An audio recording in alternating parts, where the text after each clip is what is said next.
रख दी किसी शख्स ने आंखें, रोशन कभी इतना तो दिया हो नहीं सकता। बस तू मेरी आवाज में आवाज मिला दे, फिर देख कि इस शहर में क्या हो नहीं सकता। हम रवीश जी को इस दायरे में बांधना नहीं चाहते, क्योंकि जितनी समझ उनकी मीडिया को लेकर है उतनी गहरी पैठ सामाजिक सरोकार को लेकर भी है। हम उनसे बस ये उम्मीद करते हैं कि वो नेशनल दस्तक टीम को एक ऐसी राह दिखाएं जो हमारे लिए अनुकरणीय हो। रवीश कुमार साहब।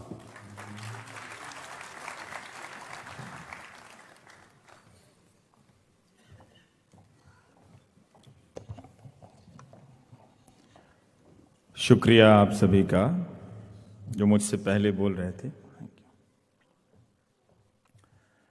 स्टालिन साहब, मैं भी जब यहाँ आ रहा था तो सोचा कि इस तरफ जितने लोग हैं शायद इतने होंगे, आधे रास्ते में सोचा कि इसके अलावा शायद यहाँ हैं उतने ही होंगे, लेकिन मैंने भी ये नहीं सोचा था कि इतने लोग होंगे। तो जब दरवाजे से झांका देखा इतने लोग हैं, वो भी रविवार की दोपहर, तो मैं थोड़ा घबरा गया। एक ऐसे समय में जब मैं अखबार बहुत कम पढ़ता हूँ और टीवी नहीं देखता हूँ, न्यूज़ पोर्टल के लिए इतने लोग आए हैं, तो मैं अपने आप से पूछने लगा कि मैं कहीं नेगेटिव तो नहीं हो गया हूँ लाइफ में। ऐसा ही बात है कि मैं टीवी नहीं देखता हूँ। अब इतना भी कोई 100% ना सोचे, पर हाँ चलिए ठीक है, अपवाद के रूप में 1-2% देखता हूँ। लेकिन आम प्राय अगर लगा दी जाए, प्राय से अगर कोई असुविधा ना हो, तो प्राय मैं टीवी अब नहीं देखता। और जब भी मैं घर से आता जाता हूँ, अपने कमरे से निकलता हूँ, तो वो टीवी जो दिन भर कभी न्यूज़ चैनल चलता रहता था, अब नहीं चलता है। तो मैं सोचता रहता हूँ कि एक स्पेस है जो मेरे घर में, ये हमेशा बंद है, कहीं ख़राब तो नहीं हो गया है, या मेरे घर में लोग नहीं है जो इसे देख नहीं रहे हैं। आप लोग देखते होंगे, आपको अच्छा लगता होगा, देखना चाहिए। अगर अच्छी चीज़ है तो देखनी चाहिए उसमें। हम एक ऐसे समय से गुज़र रहे हैं, और ये पहले बता दूं कि पत्रकारिता का कभी कोई स्वर्ण काल था नहीं, और वो हमेशा किसी सोने की तलाश में, जो भी उसके पास काल है वो खा गए सब, कि हम सोना हासिल करेंगे लिख के, वो तो हुआ नहीं। तो इसलिए मैं बधाई देना चाहता हूँ अपने साथी अशोक को कि उसने कुछ करने के लिए सोचा है और इतना बड़ा सोचा है, और आप लोग ने उसका हौसला बढ़ाया है अशोक का, कि पहले ही दिन इतनी बड़ी संख्या में आए हैं, और इसके अपने सांगठनिक कुशलता का भी उसकी तारीफ करनी चाहिए। कुछ बात होगी कि इतने लोगों को सहेज सकता है ये। मैं तो आज तक घर में एक छोटी पार्टी नहीं दे सका, सोचा मैं किसको बुलाऊंगा और कौन आएगा इस शहर में। खुद पे भरोसा नहीं है, लेकिन जो लोग इस एज में करते हैं, हम सबको इस खूबी का अलग से हौसला बढ़ाना चाहिए कि अलग अलग उम्र के, अलग अलग पृष्ठभूमि के लोगों को सहेज लेना, जमा कर लेना छोटी बात नहीं होती है। ज़रूर इसमें अशोक और उनकी टीम के जो लोगों ने काफ़ी महीने लगाए होंगे, बहुत शौक से लगाए होंगे, तो उसका आदर करना चाहिए। मैंने इसलिए कहा कि मैं टीवी नहीं देखता, पर मैं टीवी बहुत देखता था, बीमार की तरह। और एक दौर आया जो नहीं देखने के कारण हैं, वो ईमानदारी से मैं स्वीकार करता हूँ कि मैं भी वही करता हूँ।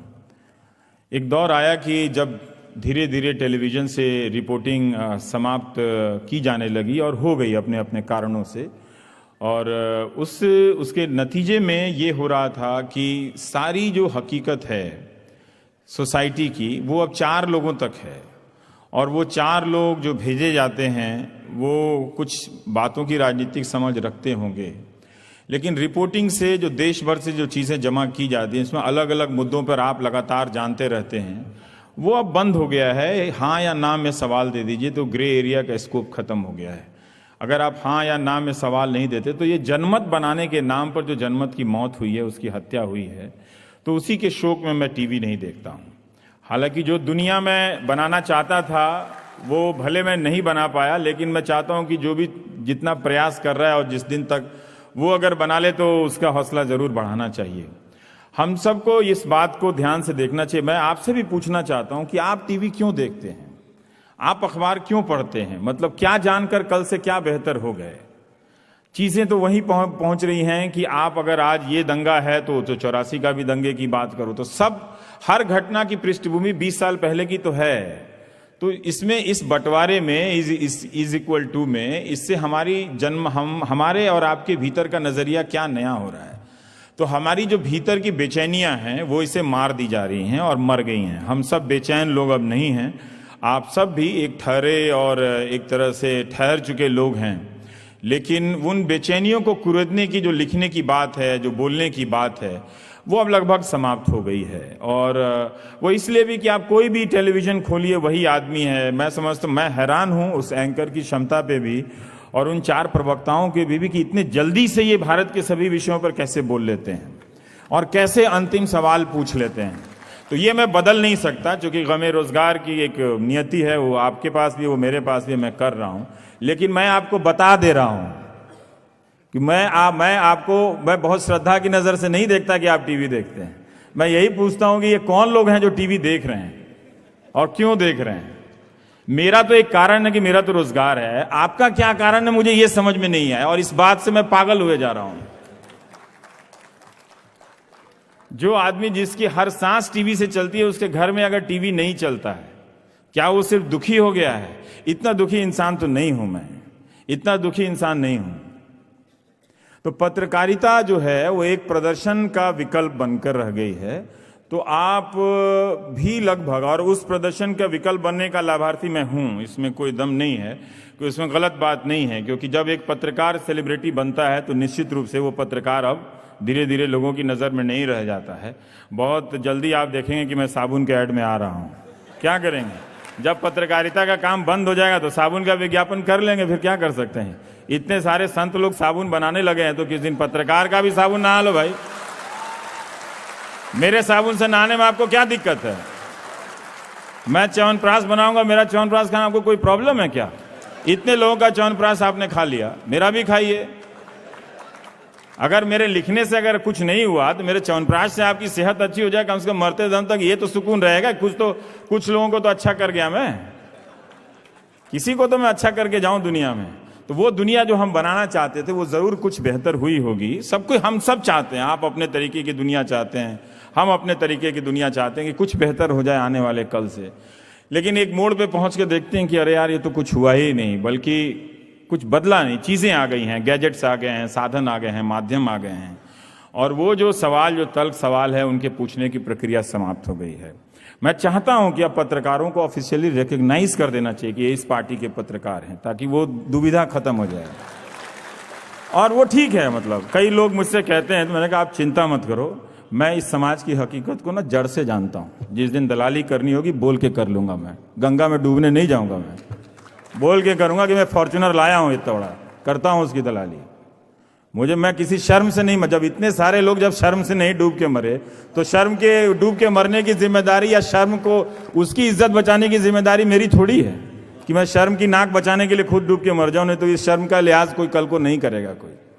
तो इसकी चिंता नहीं कीजिए। वो मैं तनाव दबाव से अब धीरे धीरे अपने आप को उबारने लगा हूं, पर है नहीं कुछ। आप देख लीजिए जो स्पीड न्यूज है वो क्या है, वो हर सेकेंड एक खबर की हत्या है। हर सेकेंड उस हत्या, एक खबर की हत्या का समाचार है, वो आप देख रहे, मैं नहीं देखता। मुझे तो मालूम नहीं अब टीवी में क्या होता है। आप जानते होंगे क्या होता है, मैंने सुना है लोग इस तरह की बातें करते, मैं तो देखता नहीं टीवी। मेरे दिन के किसी भी फालतू कार्यक्रम में अब टीवी देखने का अच्छा काम नहीं है मेरे में। अब मैं उसके अलावा मैं कुछ और फालतू काम करता हूं। हर वक्त एक सवाल है, एक एंकर है जो कभी किसी पार्टी को लेकर बागी हो जाता है, कभी किसी आदमी को लेकर बागी हो जाता है, कभी किसी सवाल को लेकर बागी हो जाता है। और हम लगातार भूलते चले जा रहे हैं, खबरों से दूर हैं, उस हकीकत से दूर हैं। क्या ये नेशनल दस्तक उस रिपोर्टिंग को वापस ले आएगा? क्या एक डॉक्टर को बनने में, पढ़ने में उसको 10 साल लगता है MBBS। मेरा अपना मानना है कि एक रिपोर्टर को रिपोर्टर बनने में 10 साल लग जाते हैं। जब वो बहुत लोगों से मिल लेता है, बहुत इलाकों से घूम आता है, तब जाकर उसको पता चलती है ये बात की रिपोर्टिंग कैसे की जाती है। अब कोई चैनल उस अपने रिपोर्टर से नहीं जाना जाता। मैं जिस माध्यम से आता हूं मैं उसकी बात कर रहा हूं। देखने के माध्यम में गया तो वहां सारे लोग बोल रहे हैं, तो मैं क्या देखूं? मैं तो देखने के माध्यम में हूं ना। तो देखने के माध्यम में अगर सारे लोग बोल रहे हैं तो फिर रेडियो चला लीजिए, फिर टीवी क्यों है? 20-25 प्रकार के लोग हैं, वही हर तरह की समझ। अभी आपने बोला कोई नहीं है ट्राइबल इश्यू पे बोलने वाला, कोई नहीं है इस दिल्ली में, और सारी तकनीक बंद, दुकान ही बंद है। तो कोई अगर छत्तीसगढ़ से चिल्लाता भी रहे कि मैं बोल सकता हूं इस इश्यू पे, तो भाई आपके पास तो वो भी नहीं, आप रहिए वहीं पे। आपके जगह पे हम दिल्ली से किसी को ले आएंगे, वो बोलेगा ये हकीकत है। एक दर्शक के रूप में मैं हमेशा पूछता हूं कि मैं अभी सवाल को क्यों ढोता रहूंगा कि पत्रकारिता की जिम्मेदारी और उसके सवाल का जवाब पत्रकार दे? आप दीजिए, आप खरीदते हैं अखबार, आप दीजिए ना कि आप किस टाइप के दर्शक हैं, किस टाइप के पाठक हैं। अगर आपको ठीक लगता है तो इसका मतलब पत्रकारिता ठीक है, फिर उसमें प्रॉब्लम क्या है? हर समय तो हम नहीं देंगे ना। तो ये एक दर्शक को पूछना पड़ेगा कौन चाहता है, क्या आप चाहते हैं कि पत्रकारिता अच्छी हो?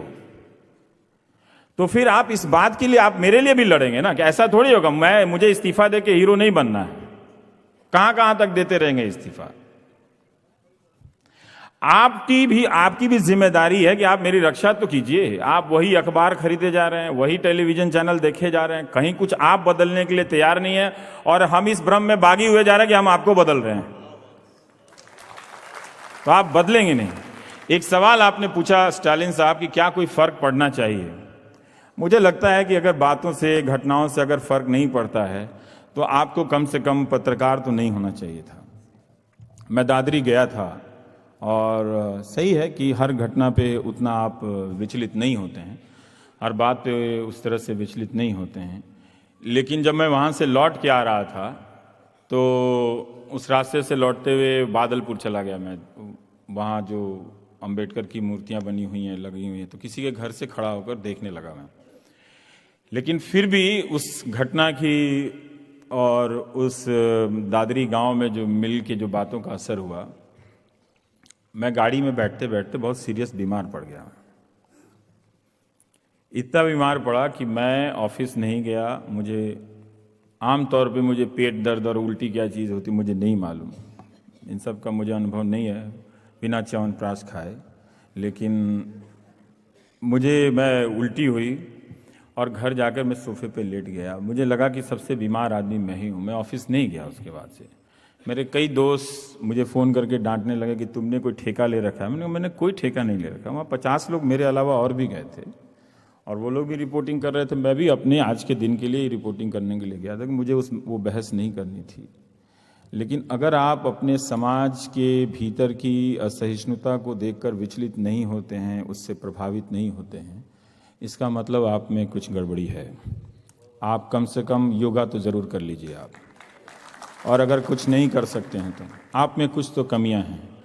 आपके पास सोशल मीडिया है, ट्विटर है, आप सहिष्णुता असहिष्णुता का जितना मजाक उड़ाना चाहते हैं उड़ा लीजिए। ये जो समूह बनाते हैं लोग मजाक उड़ाने वाले में से, उसी में से एक दिन आपको जब निजी तकलीफ होगी ना, तो वो लोग वैसे ही हंसेंगे और आप अकेले पड़ जाएंगे। ऐसे मैंने देखा है। तो ये जो नज़रिया बनता है उसमें शामिल मत होइए। आपके पास बहुत ताकत है सहिष्णुता असहिष्णुता को लेकर मजाक उड़ाने की, खूब उड़ाइए। आप पूछिए हमसे कि आप 84 में थे कि नहीं। अब मेरी क्या गलती थी कि हम तो स्कूल में थे, हमको तो छठे में छोड़ के जाके रिपोर्टिंग कर देना चाहिए था वहाँ से। हमें थोड़ी पता था कि बाद में जाके 2015 के साल में अगर 84 से ये समाज नहीं सीख रहा है, 2015 के साल में जाके दादरी कर देगा। तो मैं 84 में भी जाके रिपोर्टिंग कर देता, अपना भले लिखना नहीं सीखा था। तो इस तरह के हमले हो रहे हैं, और मैं देखता हूं कि समाज के लोग कम से कम लिखने बोलने वालों के तरफ आते नहीं हैं, उसके बचाव में नहीं आते हैं। ये अच्छी बात है, वो आपकी जो जिम्मेदारी आप निभाइए, मैं कहता नहीं, मैं बस सिर्फ पूछ रहा हूं और बता रहा हूं। मुझे अकेले चलने में कोई फ़र्क नहीं पड़ता, मैं चल लेता हूं।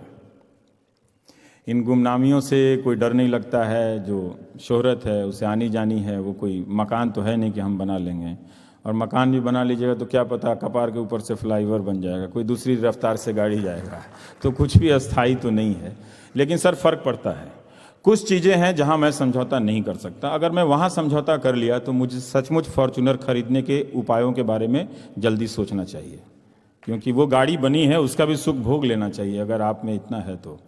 इसलिए फ़र्क पड़ना चाहिए। कुछ सवाल है, भले आप कर पाएँ या ना कर पाएँ, वो अलग सवाल हो जाता है।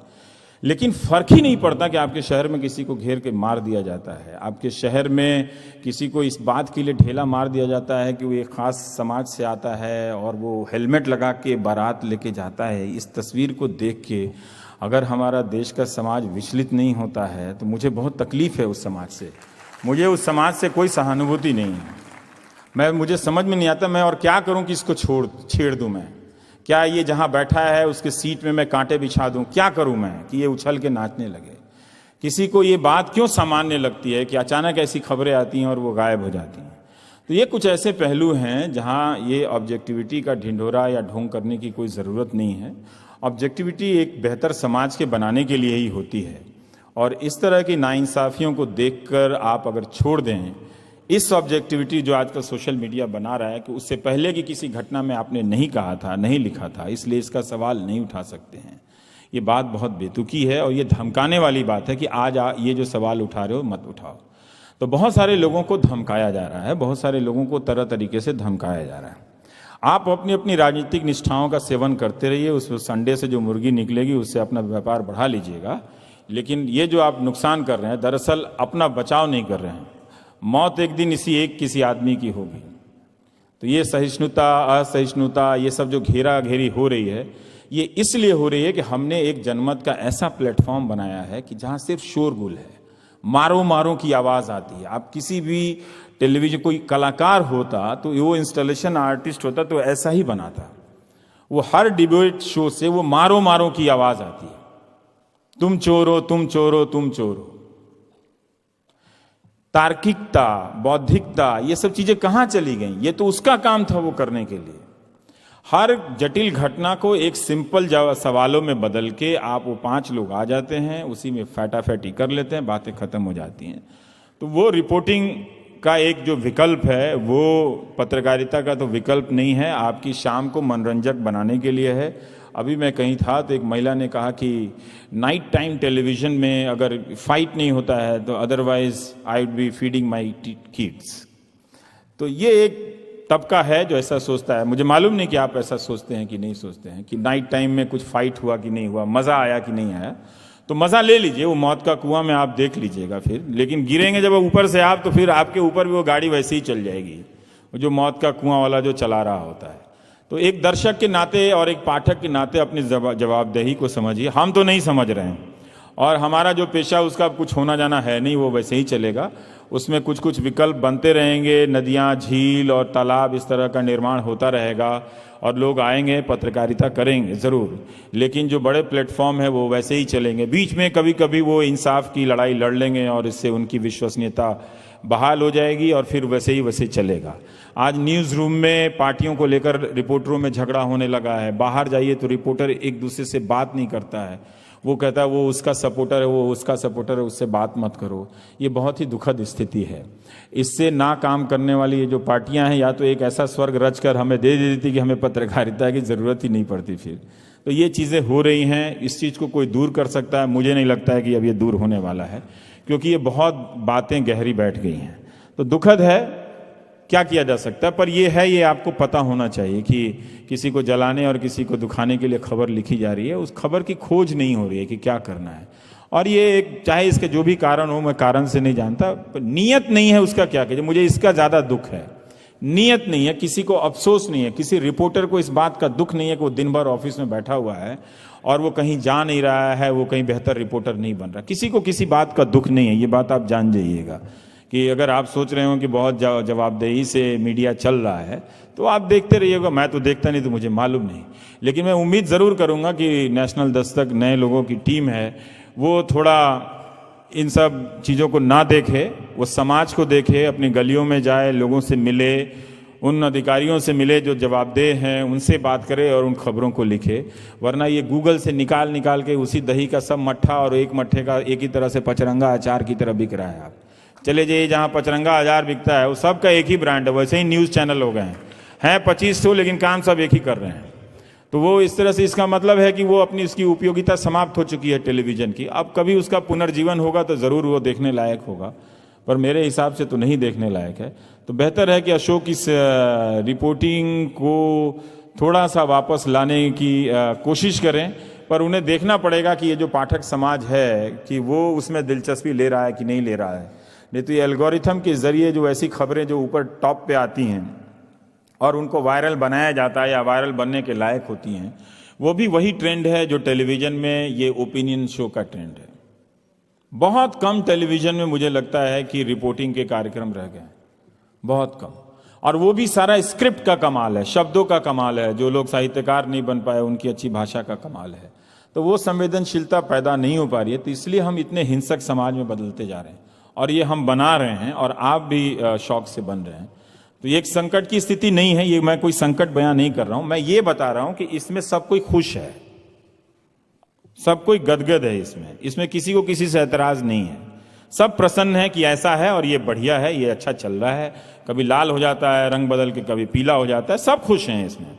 तो खुश रहिए, उसमें कोई इसकी कोई बात नहीं है, हम भी खुश हैं। मतलब मैं तो सिर्फ बता रहा हूं जो मेरे बताने का काम है। तो वो रिपोर्टिंग नहीं हो रही है। रोज ऐसे फोन आते हैं जिसमें लोग सताए जा रहे हैं तरह तरह से व्यवस्था के जरिए और उनकी आवाज कहीं नहीं पहुंच रही है। हम इस समाज को निराशा बेचैनी से भर रहे हैं, जो कहां जाकर किस रूप में फूटेगी हम नहीं जानते हैं। तो हम एक माध्यम के रूप में भी इस समाज को और जिस व्यवस्था को हम जिम्मेदार या चाहते हैं कि वो लोकतांत्रिक तरीके से बेहतर बनी रहे, उसे भी हम असुरक्षित कर रहे हैं, उसे भी हम असुरक्षित किए जा रहे हैं। आप अखबारों के हेडलाइन उठाकर देख लीजिए तो कैसे पार्टियों के नजरिए से लिखे जा रहे हैं, कैसे सांप्रदायिक नजरिए से लिखे जा रहे हैं। अच्छा हो गया सांप्रदायिक होना, मतलब हम किस दौर में रह रहे हैं। कोई पूछता है सेक्युलर होना क्या है, मैंने कहा अच्छा, जो अच्छा लड़का है। अच्छा लड़का कौन होता है? जो आप अपने काम से मतलब रखिए, हम अपने काम से मतलब रखेंगे, यही बात है ना। सेक्युलर होना खराब हो जाए, सांप्रदायिक होना अच्छा हो जाए, उस पर पूछ रहे हैं आप। मैंने पढ़ाई लिखाई सब बेच आए हैं क्या? सोचना वोचना सब बंद कर दिए क्या हम? सांप्रदायिक होना कैसे अच्छा हो सकता है? किसी से आप किसी कारण को लेकर नफरत करते हैं, वो कैसे अच्छा हो सकता है? कोई बात की तुक होनी चाहिए ना, वो कैसे हो सकता है? आप नफरत ही तो कर रहे हैं ना, कोई भी कारण दे रहे हो, कारण जायज हो सकता है क्या? जायज कारणों के आधार पर किसी से आप नफरत कर सकते हैं क्या? फिर तो हम एक हिंसक समाज को मान्यता दे रहे हैं। चूंकि आपने मेरा पर्स छीना है तो आपको मार दिया जाना चाहिए। क्या हम ऐसे समाज की तरफदारी में बैठना चाहते हैं, उठना चाहते हैं? हर कोई चुप हो गया है। और अभी स्टालिन ने कहा कि वो लोग कहां चले गए जो स्कूलों से निकले इतने सालों तक, जिन्होंने शिक्षा हासिल की। अभी चेन्नई में जब अंबेडकर को लेकर विवाद हुआ आईआईटी चेन्नई में, तो उन लोगों ने, उनके विवाद पे पूरे देश में चर्चा हुई और उन लोगों ने ट्विटर पे बनाया अपना अकाउंट। और तब मैं देख रहा था कि इस वक्त जब इनके बारे में सबसे ज्यादा चर्चा हो रही है और इनका ट्वीट पढ़ा जा रहा है, तो जरूर लोग फॉलो करना चाहते होंगे, जानना चाहते होंगे कि ये लोग कौन लोग हैं, क्या बात करते हैं इनके बारे में, इनके जरा सा जाना जाए। तब भी देखा कि उनका फॉलोअर बढ़ ही नहीं रहा है। तो ये रिजेक्शन है कि हम तुम्हारे बारे में जानना ही नहीं चाहते हैं। ये वो कौन लोग हैं जो उसके बारे में नहीं जानना चाहता है? वो तो बाकी चीजों को बहुत लाइक कर रहा है, बाकी चीजों को बहुत वायरल कर रहा है, रीट्वीट कर रहा है। और जिस एजेंट को लेकर, जिस एजेंसी को लेकर इतनी चर्चा हो रही है, हर टेलीविजन डिबेट में मार मच गया, दिल्ली से लेकर वहां तक के बयान हो रहे हैं, झगड़ा हो रहा है वहां चेन्नई में। उन लोगों के बहुत सारे जो ट्विटर हैंडल हैं उस पे 500-600 लोग फॉलोअर हैं। क्या हमारा दलित समाज सोशल मीडिया पे नहीं है? मुझे नहीं लगता कि नहीं है। अगर है तो वो बोलने में, उसको क्या उसमें साहस नहीं है बोलने के लिए? क्या वो इतना कमजोर हो गया है कि वो एक जस्टिस की बात को सामने नहीं रख सकता? क्या वो किसी प्रॉब्लम से गुजर रहा है? मुझे इस सवाल का जवाब मुझे नहीं मालूम है, क्योंकि पढ़े लिखे लोग नहीं हैं उसमें, मध्यम वर्ग नहीं, ये तो मैं नहीं मान सकता। मैं ये भी नहीं मान सकता कि उसके पास स्मार्टफोन नहीं होगा या ट्विटर अकाउंट नहीं होगा। लेकिन जब चीजें जस्टिस को लेकर बात हो रही हैं तो वो कहां है? वो अपनी बात क्यों नहीं रख सकता? एक वैकल्पिक बात क्यों नहीं रख सकता? 500-600 के फॉलोअर्स हैं। तो ये एक जो सन्नाटा बन रहा है, और इस सन्नाटे को जो हम स्वीकार कर रहे हैं, प्लीज इसको स्वीकार मत कीजिए, नहीं तो सब चलता रहेगा। 60 साल तो सबकी हो जानी है, नौकरी पूरी हो जाएगी, रिटायर हो जाएंगे, और वो पार्टी होती है, बर्फी बढ़ जाती है, काम खत्म हो जाता है, नया आ जाता है। तो वो ऐसा नहीं होना चाहिए। थोड़ा एक बुद्धिजीवी समाज का काम है कि वो छेड़ते रहे चीजों को, यथा स्थिति को छेड़ते रहे, जहां हम नए नए तरीके से सोचें अपने का आपको भी चेंज करने का मौका मिले, चेंज करने के लिए तैयार रखें। तो ये ज़रूरी है कि समाज में जो सहिष्णुता है, जिसे लोग अब बदनाम करते हैं, वो अच्छी चीज़ है। अगर आप सहिष्णुता के समर्थक नहीं हैं, अगर आप बराबरी के समर्थक नहीं हैं, तो आप आदमी तो नहीं होंगे कम से कम। बाकी आप बुद्धिजीवी हो सकते हैं, बाकी आप मंत्री हो सकते हैं, बाकी आप कुछ भी हो सकते हैं, आप आदमी नहीं हो सकते हैं। तो बहुत बहुत बधाई अशोक आपको। मैंने सोचा नहीं था कि आप इतना मन से तैयार कर रहे हैं, लेकिन अच्छा बड़ा ख्वाब है। हम चाहेंगे कि ये कभी टूटे नहीं और ये कारवां जो आप शुरू कर रहे हैं ये चल निकले, और किसी तरीके से आप लोग भी चलाने में मदद कीजिए और थोड़ा थोड़ा अपनी जड़ता से आगे निकलिए। मुझे जड़ लोग पसंद नहीं हैं, इसीलिए कहता हूं जड़ लोग पसंद नहीं है। उस जड़ता से आगे निकलिए और अशोक के लिए एक जोरदार ताली बजा दीजिए जरा सा। Thank you.